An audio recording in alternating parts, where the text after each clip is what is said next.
So, welcome everybody to what we're reading and what's new for July 2021. Today we're going to talk about our favorite books so far this year and what's coming out in the second half of the year that we're looking forward to. I'm Brian Jennings, the head of adult services here at New City Library, and I'm here with Nancy Moskowitz, who is our #1 resource for collection development. She buys all the fiction and mystery for the library, and whenever we need a good book recommendation, we know she's the first one on our list that we contact. Oh, thank you. So Nancy's going to guide us through this, and I'll be moving the slides. So Nancy, if you want to get us started. All right. So what I did was I looked at Goodreads. We're halfway through the year, so they did their top 48 hit books of the year. Goodreads is a place where it's a website where you can post reviews, you can read other people's reviews, and it's a great place to go to get reading recommendations, or if you're not sure whether you want to read something, see what other people have said about it. So the 48 hit books of the year, 24 fiction, 24 nonfiction. So let's have the next slide, and I want you to all take a look and see if you've read any of them. And as you can see, there are all kinds of books. There's sci-fi, there's horror, there's literary fiction, there's romance, historical. So there's quite a few there, and a lot of books I haven't read. In fact, when I looked at this list, I've only read one, and I read a lot. So it makes me realize how many books are there that you never get to. So this is fiction. Let's go look at the next one. 24 titles of nonfiction. And again, all sorts of books. There's biographies, there's memoirs, there's self-help, there's narrative nonfiction, lots and lots of different books out there. And again, I've only read one. So I see Empire of Pain here. Yes. Not in the presentation, but I recommend Empire of Pain by Patrick Radden Keefe. He's one of my favorite nonfiction authors. He wrote this book about the Sackler family and it's really about the Sackler family, but in the context of the recent heroin epidemic and the marketing of Oxycontin. Yeah. Okay, so let's have the next slide. Okay, these are some of the favorite books of 2021, and as I said, for me, they're mostly the ones I've read in the last couple months. We tried to get other librarians or other staff members to put in a recommendation, but we only got one, so we'll get to hers first. Okay, but these are just some of the covers of the books that we're going to mention briefly. Okay, next. Now, I'll let you, be able to look at the slide. There's a lot of verbiage in there. This is a young adult book that Mary Phillips, our young adult author, recommended. And she could always make every book sound so interesting. I don't know if you read the description of the book, whether you would typically think of this as a young adult book. It's quite a mature subject. It talks about a plantation in Louisiana and all the people who live there, and they're all kind of debauched. And what I thought was interesting is I have just finished reading How the Word is Passed by Clint Smith. One of the chapters talks about a sugar plantation in Louisiana that's been turned into a museum that's really dedicated to telling the true story of slavery. So I think if you read this book, this fictionalized account of a plantation and slavery, and then you read it as a companion to How the Word is Passed, you're going to see quite an interesting picture. But this looks like a really good book. And never be ashamed to read a young adult book, because they're often very good. And it's not about finding a dress for the prom. It's sometimes it's very interesting subjects, very well told. So even though it's a YA, it shouldn't stop you from reading it if you're interested. Okay. Oh, this is a book that I liked, The Secret Lives of Dentists by W.A. Winter, which has got a great title. I like true crime. I don't read it all that much, but this book is based on a true crime. And what I liked about it is it told the story from different points of view, and it's fictionalized account. There's people in it that aren't probably in the real story. But what I liked about it was the ambiguity of the book. It doesn't come right out and say, is he guilty? But what was upsetting to me was that the anti-Semitism in Minneapolis, I guess, was well known at the time and very deeply entrenched. So because it was a Jewish dentist, the people in Minneapolis were just calling for his head.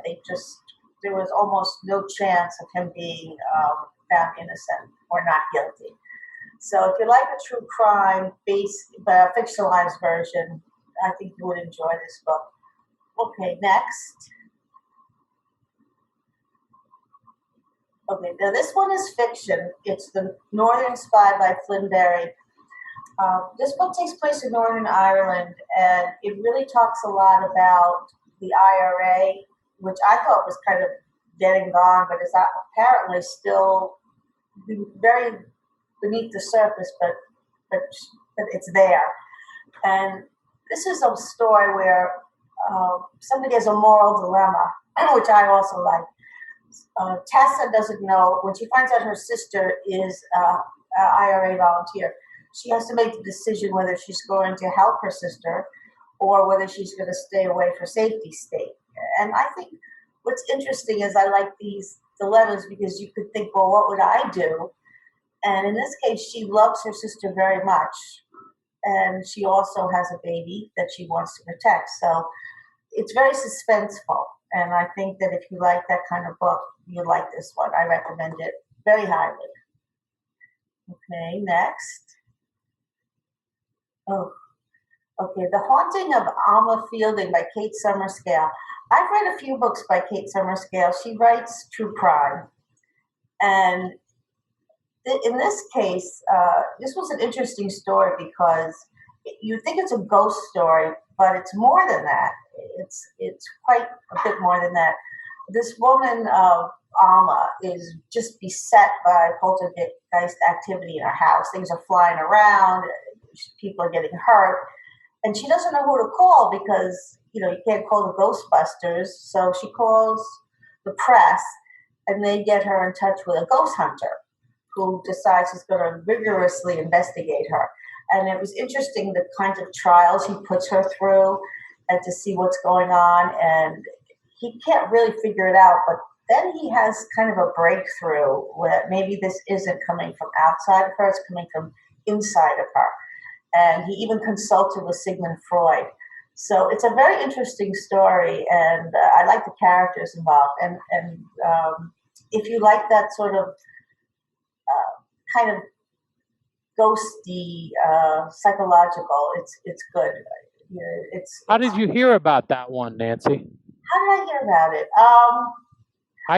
I bought that for the library. I keep putting it on display. Maybe that's where I saw it, because I often find things on display. I do like Kate Summerscale, so I probably, if I saw her name, I'd say, oh, I'd like to read anything by her. But very often, if it has an interesting cover or it just catches your eye as you walk by, that's often like a serendipitous find where you say, oh, I hadn't thought of reading this book, but yeah, why not? Looks good. I think I just put that one on display this week again, so it's back in. Okay, so if anyone is interested, give us a call. We'll put it aside for you. It was very good. I really enjoyed it. Okay, next. Oh, now this is a book I know I found because it was on display. I walked by it and it just caught my eye. It's a thin book. It's called Robert E. Lee and Me, A Southerner's Reckoning with the Myth of the Lost Cause by Ty Sadrell. I really enjoyed this book because you see the growth of a person and the change in their attitudes and their upbringing. Because this author grew up worshiping Robert E. Lee. He grew up in Alexandria. He always lived in the South, went to Washington and Lee. But as a historian, he starts to wonder why this idolization of Robert Lee is so prevalent everywhere he goes. It's at West Point with the Lee Barracks. It's certainly at Washington and Lee. And he decides to look into the myth of the lost cause and Robert E. Lee. And what he finds is very different from what he had grown up believing. And he really becomes, it's a big about face with what he decides. And even though his whole heritage has been in the South, he really turns himself around. And I think if you read this book, you may have a better understanding of a lot of the unrest that we have in our society today, a lot of racism that we just take for granted. But we never looked at it. It just was to go. I used to have a friend who lived on Jefferson Davis Highway, and it never gave me, this was in Arlington, Virginia, and I never thought about, why is it named after him? So I think it really makes you question things that you've always accepted or thought were true. So I really recommend this book. I thought it was really eye-opening. I liked it a lot. Okay, and it's short too. Okay, now we have some fiction. This book, With Teeth by Kristen Arnett. I love dysfunctional family stories. I just think all families are alike in their unhappiness. And I think in this case, it's a same-sex couple, and they have a little boy who's very troublesome and really difficult. And these two women who are married, Sammy and Monica, they just each assume a traditional role where Sammy becomes the stay-at-home mom. She does all the chores, the laundry, the cooking, the cleaning. She does the carpools, while Monica takes the role of a 1950s husband doing virtually nothing at home and just working all the time, traveling. She's very successful. She figures her job is to pay the bills. And seeing this, I think, I don't know any couple that behaves this way anymore, but seeing this in a couple that are same sex and I thought should know better was really interesting. So, of course, their relationship frays because one feels very resentfully of the other thinks that she's doing all the work. So it was an interesting story of how even in non-traditional families, they have very traditional problems. So, and I think it is on the shelf right now if anyone's interested. Okay, next. Okay, yeah, there's a lot of words on the page. The only thing you need to know, really, is The Maidens by Chris Michaelides. If you read The Silent Patient, which most people have, we had many copies. I think we still have a lot of copies. He writes a very twisty-turny book, and this one is no exception. So I would tell you, if you're going to read this book, make sure you have a lot of time because you're not going to stop reading. And I think for me, it was really hard to do anything but read this book. I just raced through it. So it's funny because when the first time it came in, we heard it, I think nobody was reading it. And I was surprised because I thought people would remember from The Silent Patient.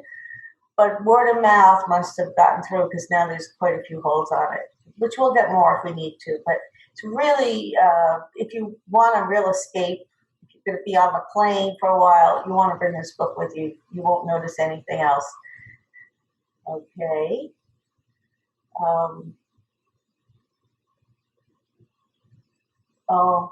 I seem to be having a little bit of a enslaved people jog of books here. This book was heartbreaking. All That She Carried, The Journey of Ashley Sack, A Black Family's, I can't read that, by Tia Miles.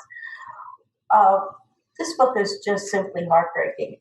Her sack is a little bag that an enslaved mother gave to her daughter when her daughter was sold at the age of 9.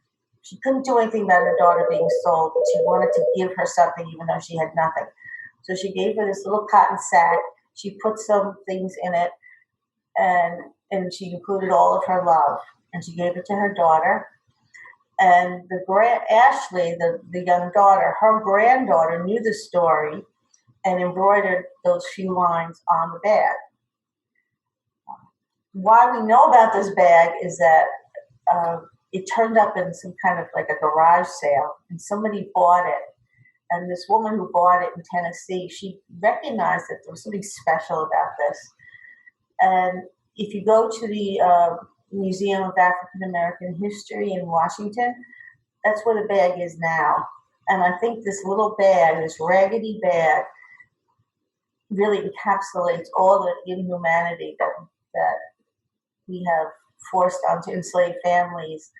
I mean, there were 4 million slaves at the start of the Civil War, and if this story, one story out of millions, you can imagine the misery that is caused. So I would really think if anyone wants a deeper understanding of racism, this is another book that I think is just very eye-opening. Okay, next. Oh, this book. Okay, Light Perpetual by Francis Spufford. Did anyone, if they have read anything by him, it's by Golden Hill. This book is a very imaginative story. It takes a real event, which was a V-2 German bomber. It crashed into a Woolworths in London in 1944, and 168 people died, and most of them were women and children shopping on a Saturday. The author takes 5 children. He imagines them. They're not real children. And he imagines that they were there and that they survived. And then he follows their lives in about 15-year intervals. And he makes each one of them have this very interesting, fully fleshed out life. And I was just amazed how he made all of these people really come to life. It's just such an achievement. So imaginative. So it's not a very popular book. I think it's only done it once. So I want to give this a try. I really enjoyed it. I just love to see people's imagination work out on a page. So give it a try. All right, next. Oh, here, Brian, this is yours. This is my absolute favorite book of the first half of the year. And because the author is just so sincere and open about his feelings as he's writing this book, the story of a property in Poland that his grandfather owned, his grandfather's family owned, and they lost it during the Holocaust. And I think his grandfather always wanted to get it back, but his grandfather is now dead. And so he sets out to get this property. But along the way, he really finds out much more about his family that he had no idea about. And he finds out a lot about Poland and contemporary place, about the people there. And so if you're looking for a good nonfiction book, this one right up had me on my edge of my seat even, up to the end of the book. So that is my favorite book of the first half of the year. Another one of my favorite books is The Groundbreaking by Scott Ellsworth. And many of you, if you read the newspaper or the news, you may have seen information about it's the centennial of the Tulsa Race Massacre. Seemingly an event from history which not many people know about. One of those things where you say, nobody taught me about that in school. Well, Scott Ellsworth really wrote the first modern history of this event. And so the book, and he wrote that back in 1982. Interestingly enough, that book is not in the library system. And so I just got a note. I ordered it, and they canceled my order. So now I have to try to find it. I am going to get the original book. But that original book that he wrote, the introduction was written by John Hope Franklin. Now, John Hope Franklin, some people say, practically invented African American history. He taught at the University of Chicago, and my history advisor in college studied under him. So I always kind of looked up to this John Hope Franklin. But both Ellsworth, who is white, and Franklin who was black, grew up in Tulsa. And so that's how there was always this kind of, they heard about this thing that happened, but nobody really knew the details. It was all rumor and speculation. So Ellsworth went back into, census records and city directories and kind of reconstructed this neighborhood and then did interviews with survivors.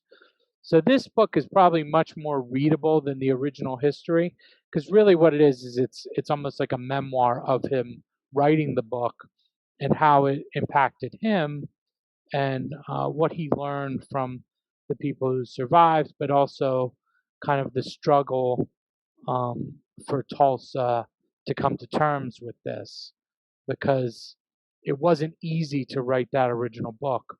He found that there were lots of things that people didn't want to talk about, whether they were white or black, each for their own reasons.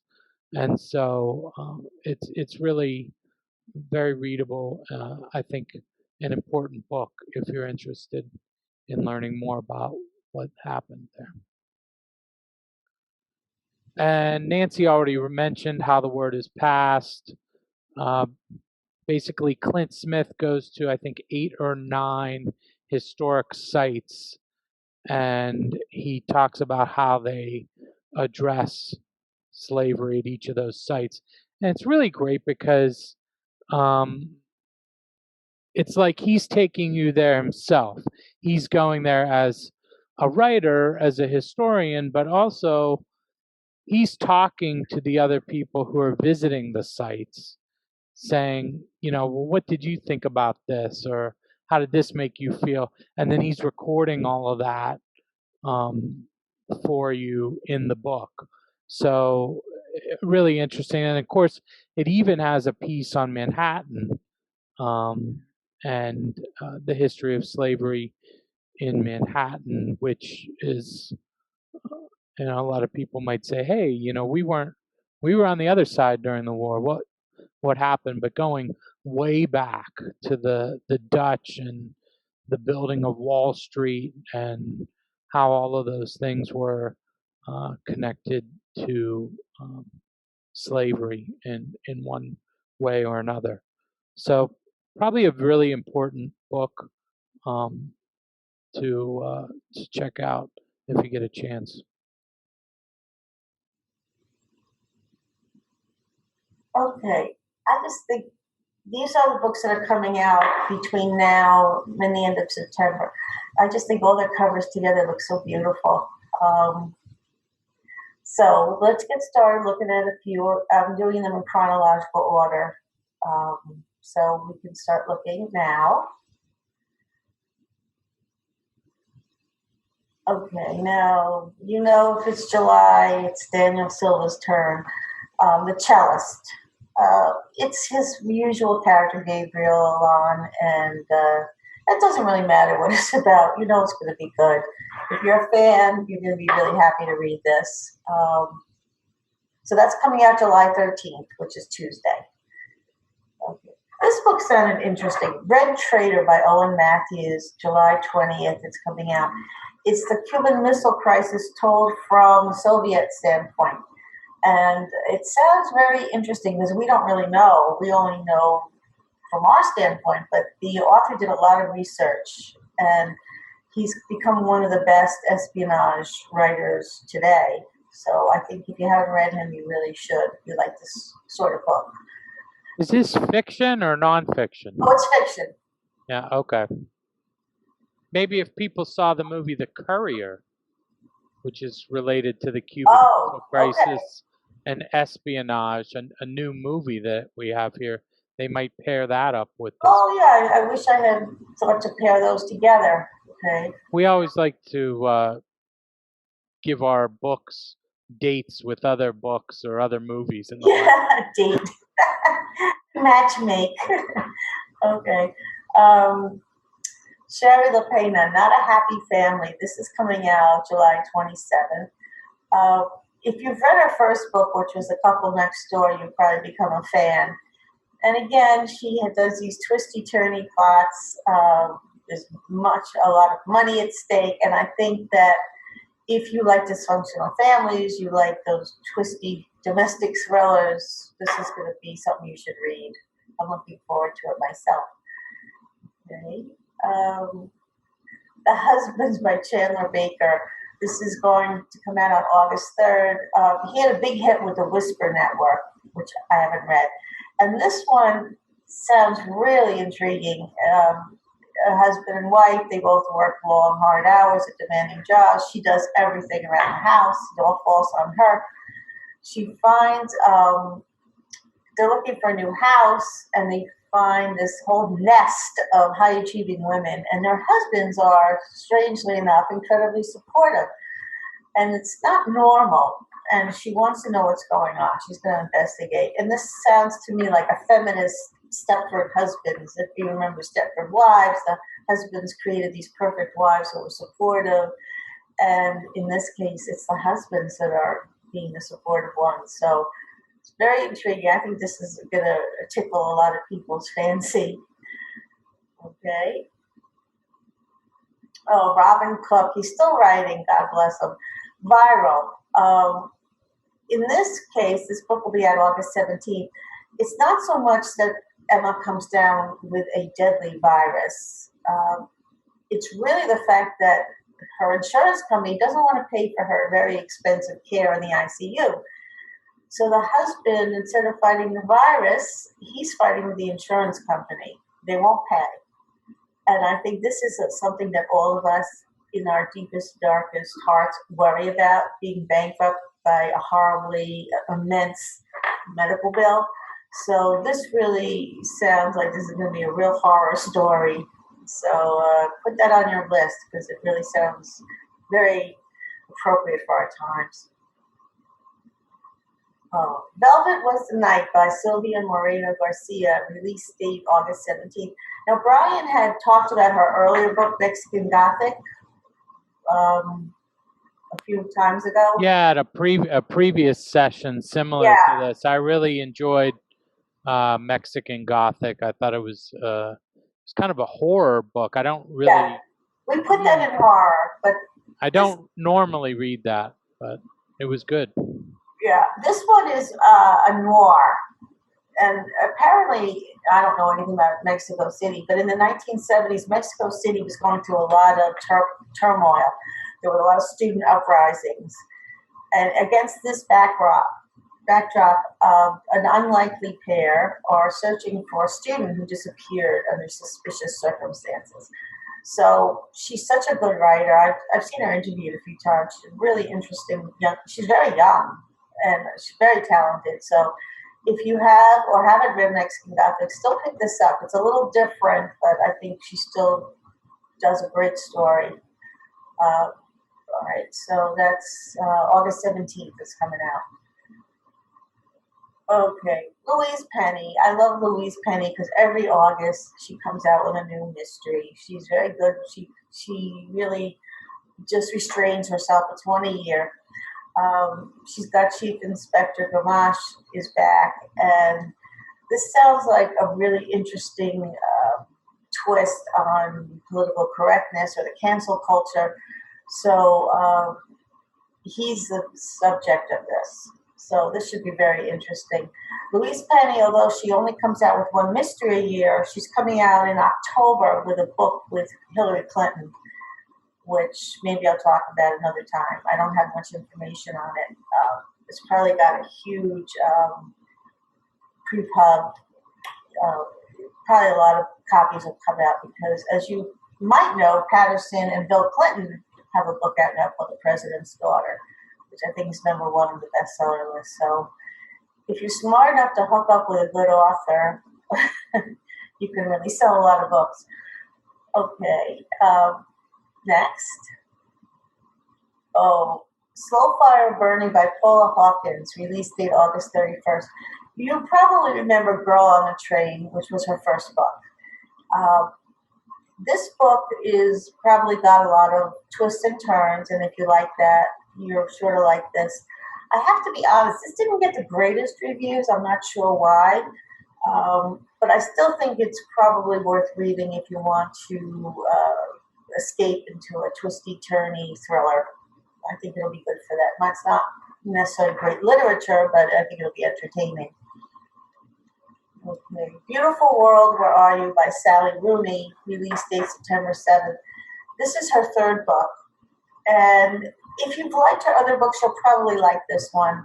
Again, it's people who are troubled and they're young and they're in their 20s, they're friends, they're trying to find their way in the world, they're trying to make decisions about their lives, and they're worried about it, they're angsty about it, because they want to make, as we all do, we want to make the right decisions to give ourselves the best world we could possibly get. So if you like that kind of relationship, character-driven book, I think she does a good job with that.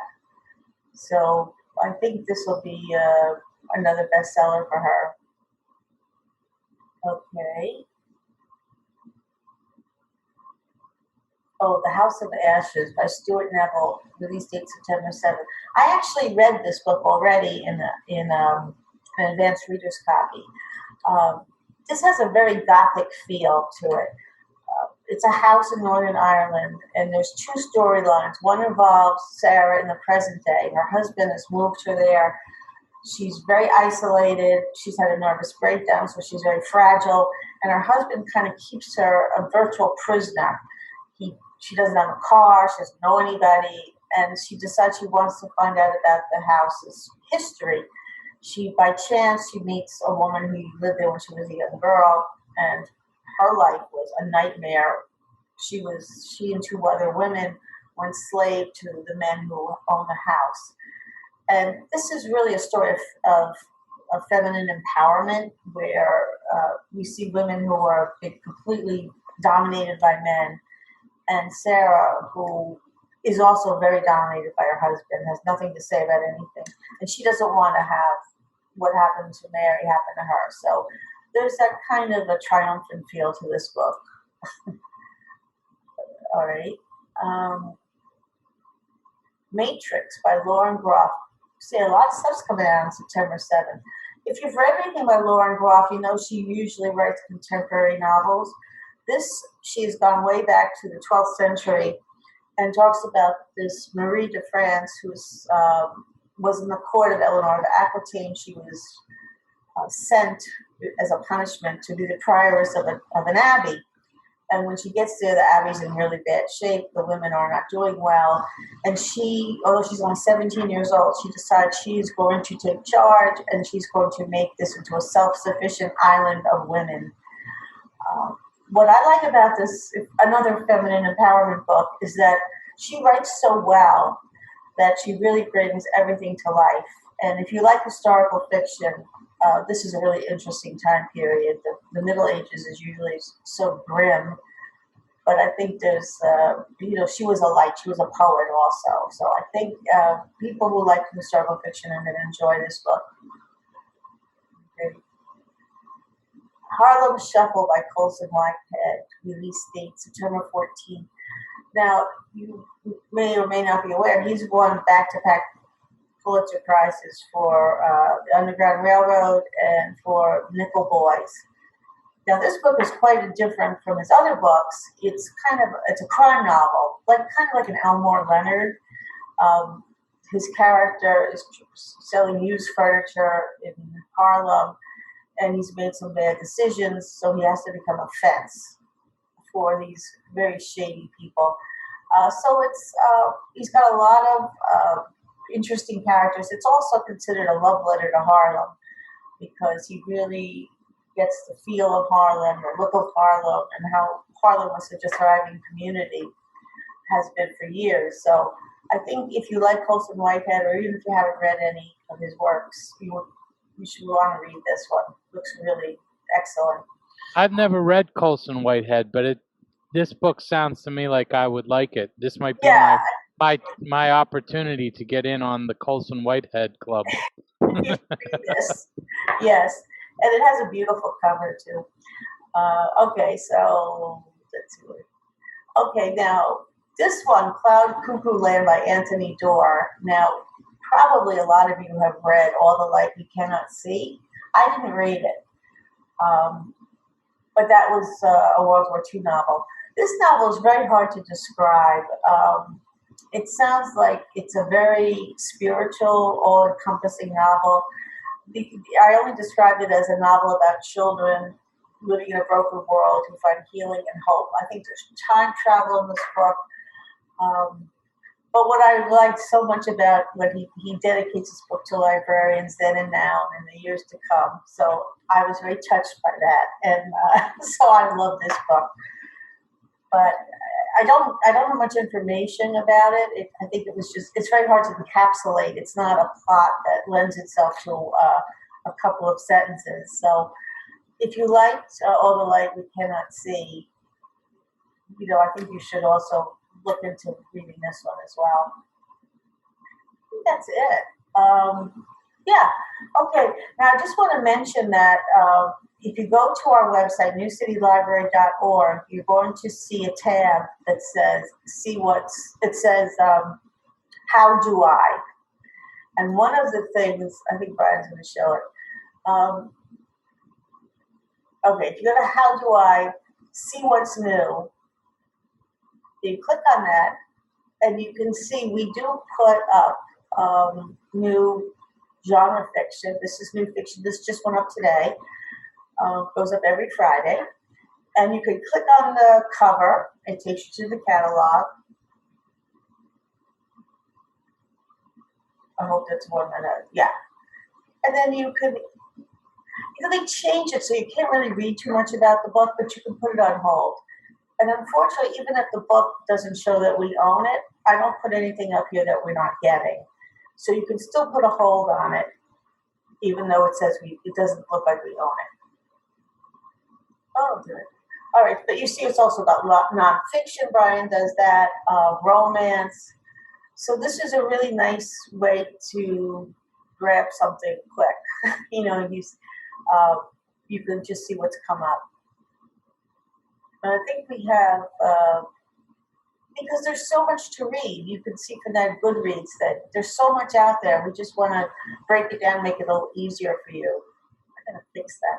Okay, and you can see, if you go to forthcoming favorites, which is there, I put 6 months out what's coming out. And you can try and put them on hold.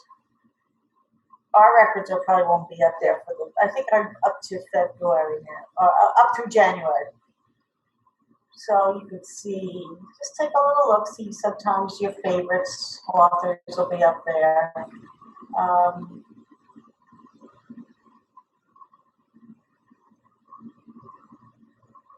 Yeah, I have to say the Mays were supposed to come out a while ago, but they changed the date to, I'm going to fix that picture. Okay, so that's a way to, without us, you could passively just find things to read. We also have a program called Automatically Yours. If you have a New City or West Nile card, we can sign you up. You can pick the authors that you like, and whenever a book is ordered by an author that you've chosen, we put you on hold, and this way you don't miss anything. So, we also have teen books on there too. So yeah, we just started doing the nonfiction on here, and this is pretty much every nonfiction book that comes in every week. We list it here. Yeah, and we get quite a lot. So even travel books, things that you wouldn't necessarily think are, narrative nonfiction, we still put it on there, just so you get an idea. It's very hard to know what's out there, and we try to make it easier. So we also have staff picks on Goodreads, which I mentioned Goodreads before. New City Library has an account. See, they've already put up With Teeth. They put my stuff up there already. Yeah.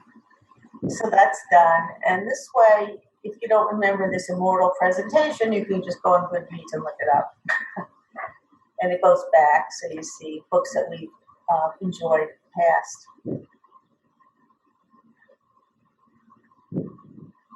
Thanks, Nancy. Thanks, Thank everybody. you, Brian. Thank Thank you. you, everyone, for Thanks. coming. Okay, bye. Bye.